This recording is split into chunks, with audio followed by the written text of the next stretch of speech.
Hey everyone, I'm Zenith Priest, and welcome to my introduction for Volcano Looming High, where I will give you insight into the nature of the spirit and show you how to destroy the invaders by turn 5. Volcano is a moderate complexity offensive spirit that also has several utility options. They start with the presence and badlands in any mountain we choose, pushing out any Dahan there. I'll go into this option more when we get to the demo game.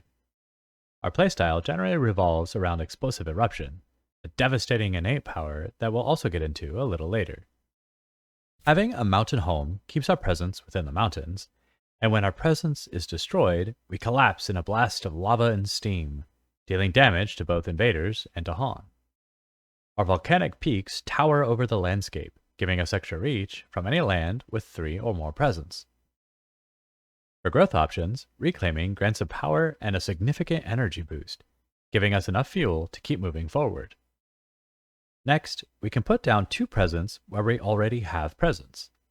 Since we're restricted to mountains anyway, this isn't really much of a hindrance, and the first use will give us extra reach from volcanic peaks. Our last option grants a power gain, lets us place presence across the island, adds an extra card play, and gives us 2 energy. This slows our tempo but is the only way to relocate, so the other little boons this grants helps ease that transition. Our presence track starts off with only a single energy and card play. The top track gains energy fairly consistently, and paired with our other energy sources can create a deep well to draw from. Extra card plays will take a little more work, having to remove 3 presence before seeing more, but we do get elements in between, helping to hit our innate thresholds.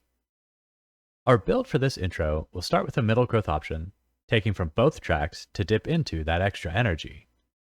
We'll then use the last growth option to gain a power and relocate if necessary, opening up Earth from the bottom track. Turn 3 will return to the middle option, continuing along the bottom track before reclaiming. Our first innate is Explosive Eruption, letting us destroy our presence for increased effects if we can also reach the thresholds. This power is at the heart of our abilities, controlling our mountains and nearby territories. At the higher levels, we do damage all around us, but also blight the land we touch from sheer devastation.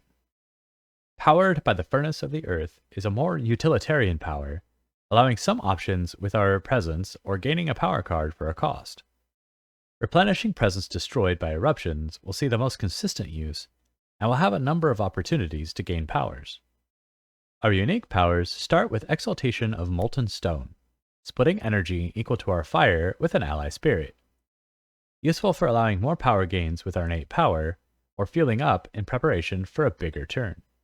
Note that as a solo spirit, we'll be keeping all the energy. Lava Flows either adds badlands and wilds to a land close by, or deals damage.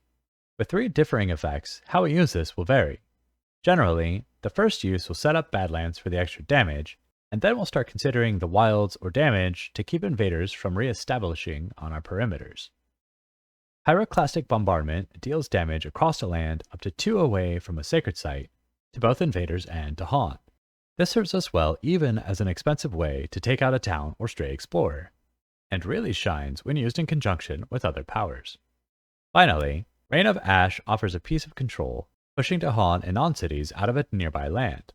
As our only way to move the Dahan, except maybe when we set up, we'll need to give this some consideration, even if we don't or can't always make use of it.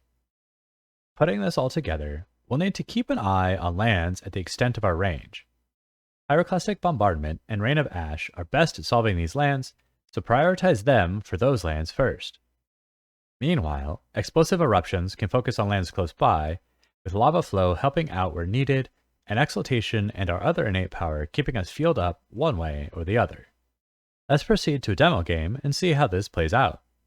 Since Volcano utilizes Badlands, we'll be playing with the Jagged Earth expansion, but I've turned the events off to simplify our decisions and see how Volcano can build up without the random elements.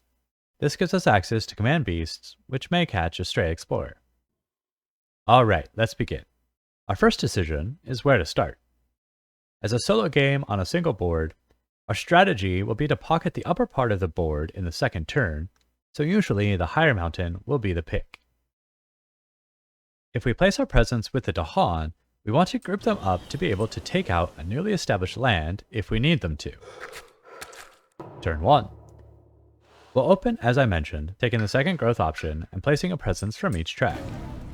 Following up with Rain of Ash, we're looking to push one of the next explorers. While we can always use Explosive Eruption, we'd have to take both presents from the bottom track to get any value this turn. After the invaders take their actions, we decide where to use Rain of Ash. Since Volcano has a hard time protecting Dahan, let's leave them alone in the coastal sands to help with that land, and instead push the explorer out of the middle sands and into either the upper wetlands or jungles to clear it next turn. Turn 2. Continuing with our build, let's grab a minor power. Having at least earth or fire is basically a requirement to keep our innate powers in peak condition, but within that there's a lot of flexibility. A couple of my personal favorites are Hazard Spread across the island to further augment damage, and Treacherous Waterways to keep your domain in check. Other damage powers can also be useful, and in our current situation, Defense would help the Dahan next turn. Call to 10 relies on Dahan, moving them or removing Blight. Blight Control does have its place in some situations, but without a critical need and none of our elements, we can pass. Domesticated Animals Go Berserk is that defense card I mentioned, and as long as we can get 3 presents into the city, we'll be able to use it. Enticing Splendor is a control power that would work in a pinch, and we could even use it this turn to stop the sands from building. But with no elements and a better option, let's continue. Scream Disease into the wind adds disease to a land we target later. I would not argue with an ally handing us this ability, but for us, it's a lot of work to use on our own. So our choice is Domesticated Animals to be tucked away for next turn. Having gained a power, we now consider relocating. Most of the time, we'll want to switch, being able to pocket the upper board this turn. We want to make sure that we either leave one presence there, or be certain that no explorer can creep back up this turn. On a single board, the placement is obvious, but if playing with an ally, it will depend on which role you're playing, and if you've started with your back covered, or in a more open, central location. Wherever we place presents, we'll be opening up Earth from the bottom track. This, along with our extra card play, allows us to hit 3 Earth and start replenishing the destroyed presents we're about to accrue. For card plays, our first choice will typically be Lava Flows, setting up another Badlands within our new area of influence. We generally want to wait on Pyroclastic Bombardment an extra turn if we can, but if the initial town explored, or we need it to pocket the island, then it will take precedence. In the fast phase, we pocket the upper board, hitting the upper wetlands with Pyroclastic Bombardment, and causing an explosive eruption in our mountain, destroying all our presents to keep the middle jungles from cascading.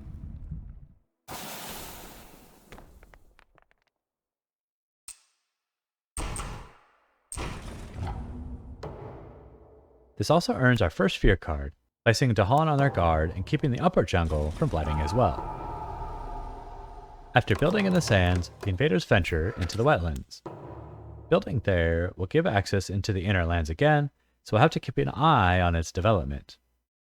In the meantime, our own land seems like the best target for lava flows, and don't forget to stay powered by the furnace of the earth. Turn 3. Taking the middle growth option again, we're going to deviate from the original plan and take the first presence from the top track, revealing a second Earth to account for domesticated animals not having it. The second presence will still open up 2 card plays, and then we play our hand.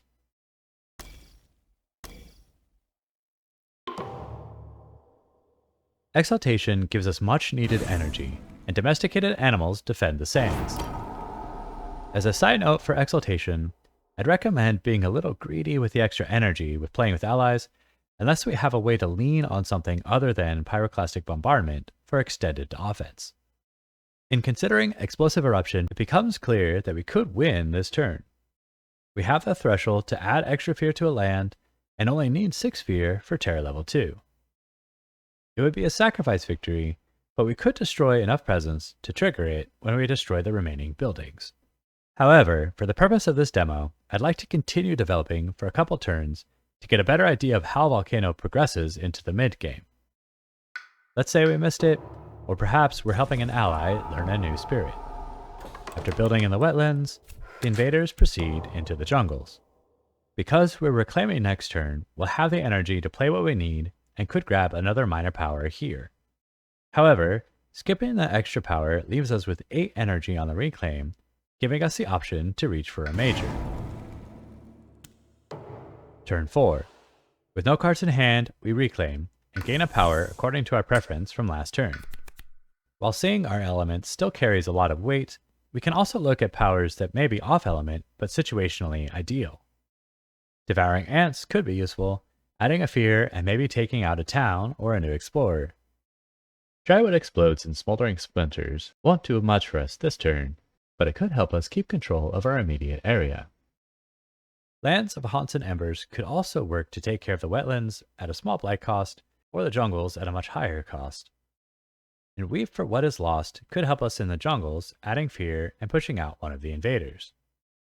With any of these being potentially useful picks, I'm leaning towards Drywood only because it gives us an extra air to help hit our threshold later on, and we should be able to handle all our problems with the powers we already have. For card plays, we want domesticated animals to keep our wetlands from blighting, and Rain of Ash to check any incoming explorers at the edge of our reach, keeping the invaders contained to the lower half of the island.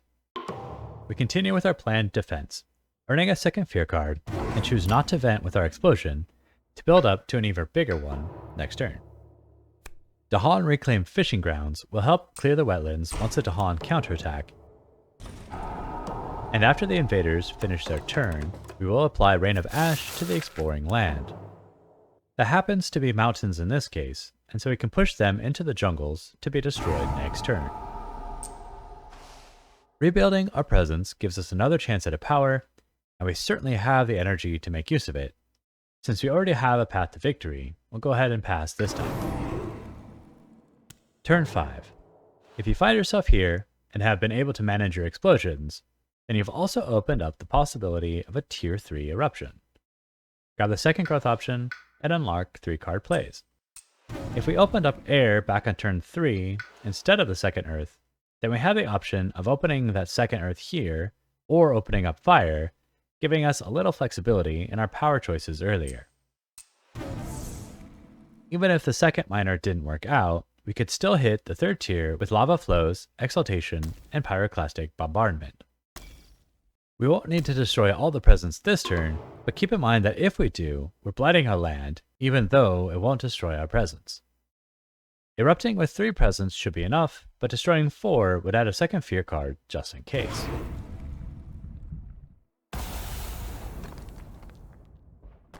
Some final thoughts on Volcano Looming High.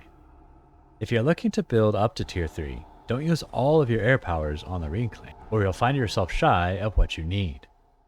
Also with that in mind, keep track of how much presence you're destroying and replacing. With a net loss of 1 presence by turn 5, you'll still be fine to hit that larger explosion. Carefully consider before destroying your last presence to clear an area. If you can't keep the invaders from creeping back in, having to relocate back will be a challenge. Alright everyone, that's all I've got this time. Hope you gained some insight, and good luck in your next games.